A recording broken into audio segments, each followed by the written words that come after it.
Bonjour à tous, bonjour à toutes, j'espère que vous allez tous extrêmement bien mesdames et messieurs. Aujourd'hui on se retrouve pour une toute nouvelle vidéo, toujours avec mon téléphone. Je n'ai toujours pas de PC, je ne sais pas à quand je vais pouvoir réparer le PC, mais la patience est beaucoup trop grande pour laisser passer ça tout simplement. Tu l'auras vu dans le titre ainsi que dans la miniature, on se retrouve pour parler de l'épisode de Superman and Lois. Ça faisait longtemps, cette série m'avait manqué et s'il y a une chose à dire à propos de cet épisode, il était vraiment génialissime. Cet épisode c'était une petite pépite, c'était la papagena, papaya si on peut appeler ça comme ça. Petit pouce bleu, abonnement ce n'est pas déjà fait et si tu kiffes le contenu global de la chaîne. Et vu que j'ai pas de PC, je peux pas faire de montage, du coup on va faire comme si l'intro elle est passée, tu vois, genre là c'était l'intro, Bref, cet épisode de Superman Lois, mesdames et messieurs, il était génial, il va enfin avancer dans l'intrigue, il va enfin répondre, merde je me suis fait mal, il va enfin répondre à pas mal de questions, du coup je vais mettre ça comme ça va plus me faire mal, il va répondre à pas mal de questions durant de toute la saison en général. D'où le vrai Big Bad en quelque sorte de cette saison qui apparemment n'est pas vraiment Bizarro mais celui qui a provoqué Bizarro, du moins celui qui a fait que Bizarro arrive sur cette terre, c'est-à-dire Mademoiselle Alias. C'est vraiment un épisode ma foi plutôt sympathique et qui en vaut l'attente très clairement. On avait déjà un combat épique entre Superman et Bizarro, c'était vraiment du cinéma, c'était du 7e art ce combat, il était vraiment génial. On voyait les coups de poing, on voyait l'impact et tout, Bizarro qui utilisait son souffle... Avec le feu, Bizarro qui utilisait son souffle de feu, et du coup Superman qui utilisait son souffle réfrigérant, puis on avait Bizarro qui tirait avec son tir. Vous voyez ce que je veux dire, C'était badass, c'était stylé, et là Superman se rend compte que Bizarro fait tout à l'envers, que c'est lui à l'envers. Du coup il s'est rendu compte qu'il a besoin de kryptonite, il l'a emmené aux mines, il a pris des kryptonites, il a commencé à le tabasser et tout, c'était génial, c'était badass. Et là Bizarro est KO, il l'emmène vers sa mère parce que son père il est mort, mais il a trouvé un moyen de ramener sa mère grâce à son frère, voilà, c'est un peu un petit truc de famille. Et là sa mère elle se rend compte que c'est tout l'inverse, et du coup elle arrive à faire parler Bizarro juste en faisant un ralenti, enfin voilà, l'inverse des mots, tu vois, l'inverser les mots. Et là Bizarro, qu'est-ce qu'il leur dit? Qu'il est là pour sauver son monde, ainsi que le monde du Kal-El de ce monde-là, c'est-à-dire aller tuer Mademoiselle Alias. Et du coup, durant tout l'épisode, on remarque que Alias, c'est elle en fait la méchante. Tout ça, c'est à cause d'elle déjà dès le début de l'épisode. On voyait le fameux pendentif qu'avait Bizarro. Je pense que c'était pas les mêmes couleurs, mais on voyait quand Ali était petite, on lui avait donné le petit pendentif de Bizarro tout simplement. Et du coup, quand la petite copine, quand la copine de Louise est partie s'inviter chez Ali, Ali l'avait drogué, lui avait mis le truc, et du coup, quand elle s'est réveillée du truc, elle a raconté à Louise que voilà, elle était dans un monde parallèle où il y avait des bizarros, où tout le monde était bizarre, et que le président de ce monde, du moins la présidente de ce monde, celle qui est vraiment, voilà, la plus grande de ce monde, c'était Mademoiselle Aliasen. Et du coup, globalement, on va commencer à théoriser concernant cet épisode en général, mais avant ça, Sarah, elle était BG. L'épisode, il commençait bien, tu vois, avec la famille de Cushing et tout. C'était vraiment la famille idéale, des danses, c'était stylé et tout. Puis, quelque chose qui va refaire surface. Et là, c'est le drame dans ce qui concerne la famille des Cushing. Et Sarah, elle était BG, hein, j'ai adoré sa petite relation avec sa mère et tout.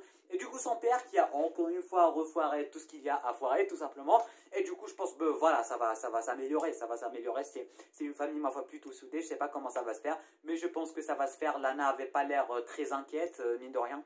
Elle fait confiance à son mari, surtout que son mari, voilà, il a pas tenté exprès. Je sais pas comment expliquer ça, mais voilà, globalement, ça c'est l'intrigue Cushing. On avait aussi d'un autre côté Jonathan qui commence à...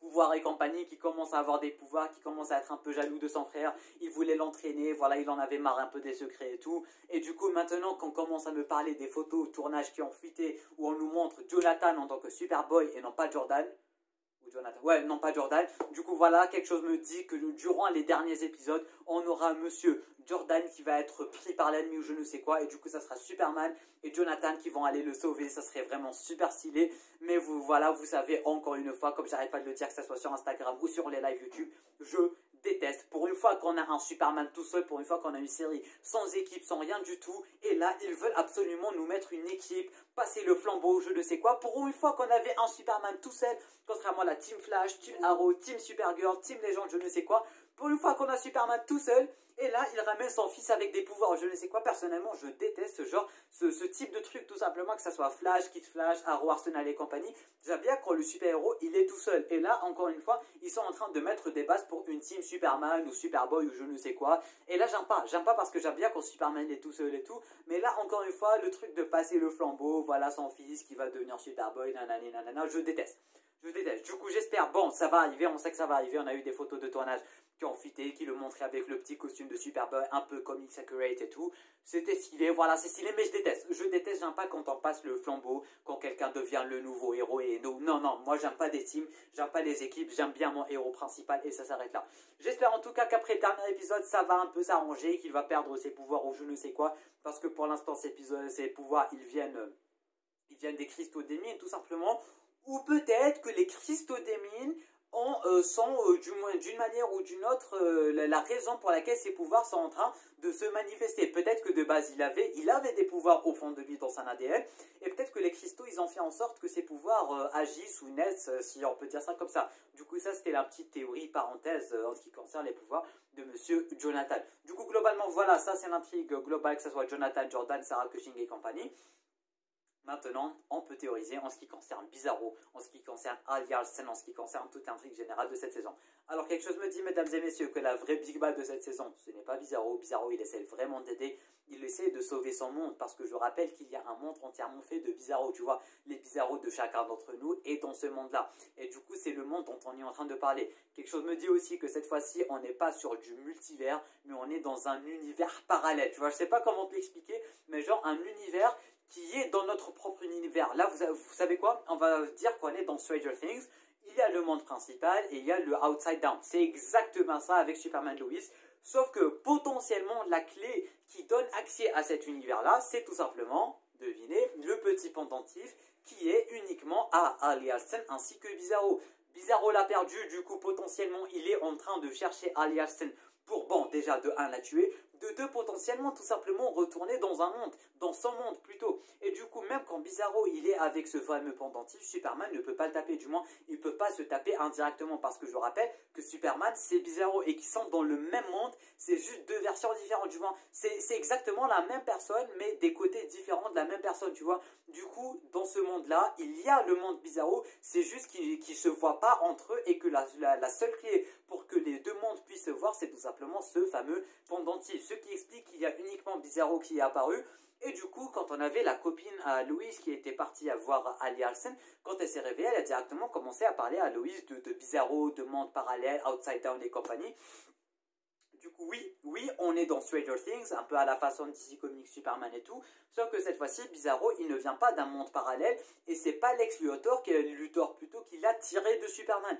Cette fois-ci, Bizarro, c'est tout simplement, il est dans ce monde-là, mais du coup, cette clé-là, du moins ce pendentif, est la seule clé entre le monde, notre monde et le monde parallèle, c'est-à-dire le monde des Bizarros. C'est juste un monde en quelque sorte où tout est l'inverse de ce qu'on est, vraiment à la Stranger Things, et je rigole même pas, du Stranger Things tout court et du moins tout pur et tout craché. Du coup, Ali Alsen, c'est elle la présidente de ce monde-là, et c'est elle qui est en train de provoquer la panique dans ce monde-là, si on peut dire ça comme ça. Et Bizarro, lui, qu'est-ce qu'il veut? Il veut juste la paix, que ça soit pour ce monde-là et pour le monde pour son monde, tout simplement. Et c'est ce qu'il a dit à Superman. Du coup, est-ce qu'on peut s'attendre à une petite équipe Bizarro Superman? Ça pourrait être super sympathique. J'aimerais bien voir comment ça va se passer, surtout que maintenant tout le monde sait, du moins même la copine à Louise, elle sait, bon, j'arrête pas de l'appeler la copine à Louise, mais vous voyez de qui je parle. Elle sait que c'est Ali Alsen la méchante et que Louise, voilà, elle est un peu du bon côté, que la sœur de Louise est vraiment en danger, etc., etc. Et du coup, voilà, ça rajoute beaucoup d'intrigues, ça rajoute beaucoup d'énigmes. Quel est vraiment le vrai plan maintenant de Ali Alsen, tout simplement? Qu'est-ce qu'elle veut faire avec ce fameux pendentif? Qu'est-ce qu'elle veut faire avec ce Outside Down? Peut-être qu'elle veut vraiment fusionner les deux mondes, on ne le sait pas. Et du coup, il n'y a que le futur qui va nous en dire bien plus. En tout cas, n'hésite pas, toi, derrière ton écran, à me dire en bas dans les commentaires qu'est-ce que tu as pensé de cet épisode de Superman Lois. Et si tu as des théories, n'hésite pas à m'en faire part. Vous savez que j'aime bien lire vos petits commentaires. Petit pouce bleu, abonnement, ce n'est pas déjà fait. Moi, je vous dis à très bientôt pour une toute nouvelle vidéo. C'était Jambiat.